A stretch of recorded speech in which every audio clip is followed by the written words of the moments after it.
Good morning. Thank you for joining me this morning. My name is Janine McGowan. It is Saturday, the 27th of February, and I'm here to talk about cross stitch and dogs, of course. For those of you who are just here for the puppy video, you will not be disappointed. So it's here as always.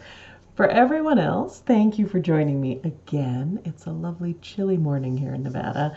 We're actually not properly into spring yet, still well below freezing almost every night. So it's taking a while. The past couple of years, I've been fortunate enough to go to the Nashville market right around this time. And so flying to Tennessee is sort of fast forwarding a month to spring flowers and all the lovely blooms. But here, I think plants are just sort of cracking an eyelid and saying, no. Too soon. Go back to sleep.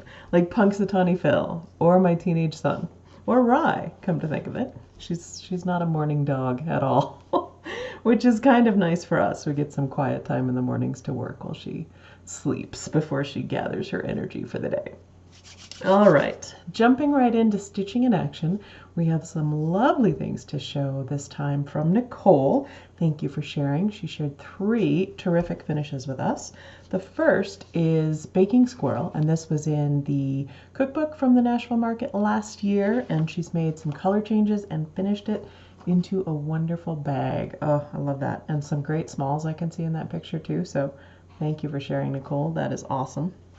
Next one is called Cookies. That's also from the Nashville cookbook, but from the first year that I went to market. So that's 2019. And again, fun color choices. I love it. I love the way it came out. I love that green shirt. Awesome. The final one I have from Nicole is a riff on 2 patterns. The first is the Alpaca Farm drum that came out in 2020. I'm losing track of the years here. Quarantine. Anyway, 2019, I think. The Alpaca Farm drum you can see in the corner, and she's taken part of the free chart that I gave out last year at market, Welcome Spring with the 2 alpacas, and mixed in elements of the grass and some tiny little over 1 hearts I see in there. Lovely. It looks like it's been made into a little needle book, which is just awesome. So thank you so much, Nicole, for sharing those. I love all of them, even more than the originals, I think. So what a treat. On to what I'm stitching.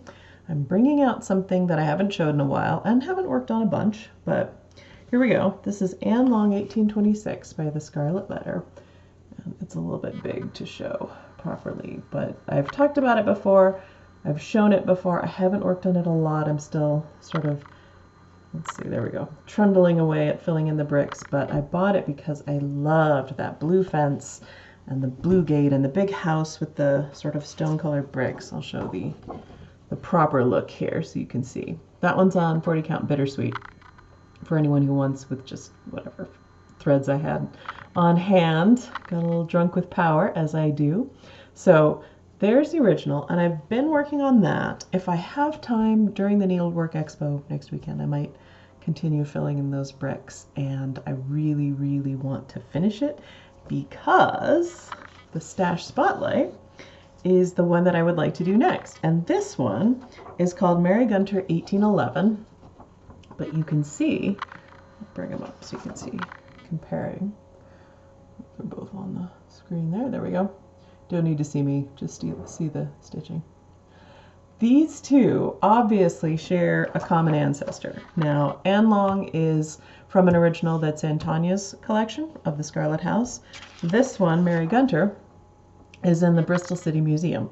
So at some point, that design was in the presence of both of those stitchers, and they've worked, or their teacher or their teacher's teacher, and it's come out differently. I like that the Scarlet House one is so restrained, and I love the verse, I love the bees, I love the kind of wintry feel to it, and I love that this one is the opposite of restrained, and the whole verse is about, you know, not letting youth be tainted by bad ideas while you still have an opportunity to make changes, and yet the border is this fiesta of youthful exuberance. So, well, you know, I'm going to stitch all those flowers in all my own colors. I'm really excited to do this one. So I have to finish Anne Long before I start this, partly because it would be nice, and it would just be too many whips otherwise. But it's good motivation. I've made lots of progress on Anlong, so if I focus on it really well, I should be able to make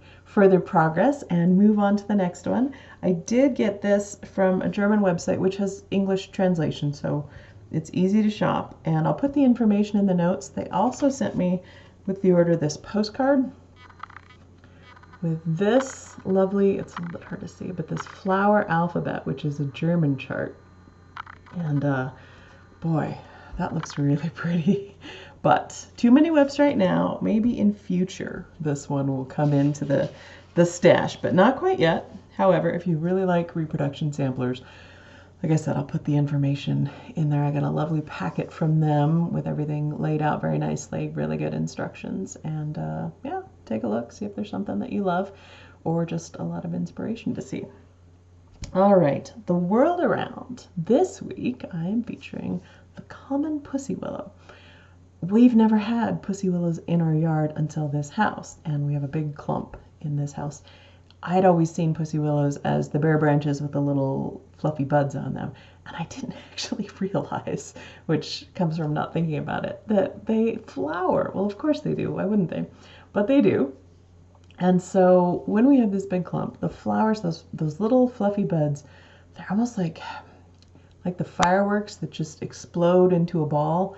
They're like that, and they've got these amazing bright yellow tips on every single little fluffy strand, and the bees love them. That shrub I will show again when we come time to it's actually blooming, but the bees just sizzle in that shrub. So it's really interesting to see. However, obviously, they're not there yet. We have one lone bud that I'm going to show that actually popped out before Thanksgiving.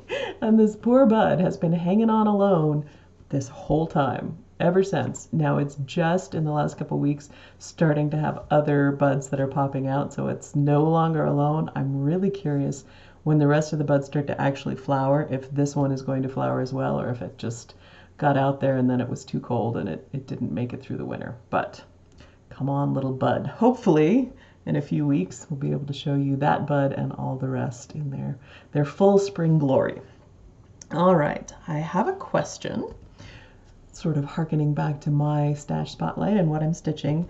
I wanted to know from all of you, what design are you most looking forward to stitching? Something that's maybe coming out new at the Needlework Expo, or there's so much great stuff coming out new this time of year, something that you really want to stitch and can't wait to get started on, something you've had in your stash for a while that you can't wait to stitch, and like me, you need to finish some of your other things before you start it. But I'd love to hear from you. What would you like to stitch? And I will also tie this into the giveaway at the end, so you can answer two things with one keyword.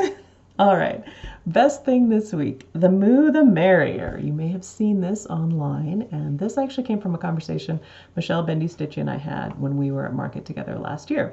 We were talking about how even if given exactly the same parameters, the same colors, the same theme, designers will come up with totally different things. And we had said, wouldn't it be fun if, for the freebie, we said, what about this theme? And then just saw what happened. And of course, I wandered off and forgot all about it, but Michelle made it happen and came up with the Moo The Merrier, set the theme of a cow. And so at the Needlework Expo, you are going to see a lot of cow designs. Now, some of them are free, mine is free. Some of them are bigger and more elaborate that people have put so much work into that they're charging for them. But the thing that started it, we did this, there was a sulky thread pack that they came up with. That's a little bit hard to see. But a lot of people stuck with those colors. Some people didn't. They just went off and did their own thing. I did, and there was an initial do a 60 by 60, and then again, some people got drunk with power, which I always approve of, and went and did their own thing. So, without further ado, here is the Moo The Merrier. And this one was inspired by when I was a kid. I studied German in my school. That was the only foreign language they offered. And I remember seeing pictures from, say, the Alps, where they would have the cows, I don't know, going to or from the mountain fields, or just in a parade. it's a bit blurry, but they would have, you know, a huge bell underneath and embroidered ribbons around and flowers on them. And so that was my inspiration for this one. And you can see the silky floss is a little bit variegated, especially this cow color has a lot of purple in it. And then there were pinks and yellows. I didn't use all the colors in the thread pack, just some of them, but it's a quick little stitch. I love this cow. And it's trimmed with Ogden Grass chenille and this beautiful honey mustard Osnaburg fabric from Lady Dot. Awesome. So here is my cow. If your shop, your local shop, your online shop is attending the Needlework Expo and they order from me, they will get this chart as a freebie that they can pass on to you. So I hope you enjoy it, and I hope you look for some of those other wonderful cows. They're just, boy, it's amazing. Such a variety of cow ideas and shapes and motifs, and I want to stitch them all, except I don't have time. But everybody will get to stitch them. So there you go. I hope you enjoy it. All right, giveaway. Last week's giveaway was a piece of xJudesign's fabric, and the code word for that was purple, for obvious reasons. Here we go. This pink and purple spring fabric. Very cool. Congratulations to many of you, as always, for the very creative use of the keyword. The winner of half of this piece is Mrs. Bobbin Lacer. And I had also asked, as my question to you, to share what other crafts you do. She does a million.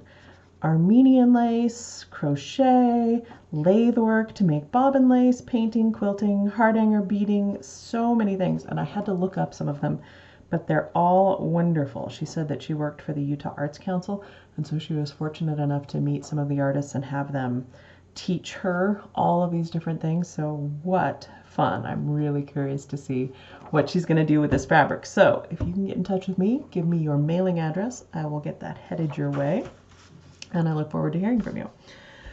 Giveaway this week, because of the Needlework Expo, because I have 5 new releases, I thought I'd do something simple this time. And so I'm going to pick 5 winners, which is a little bit unusual, but all you have to do is use the word chart in your comments, and that ties in nicely to my question.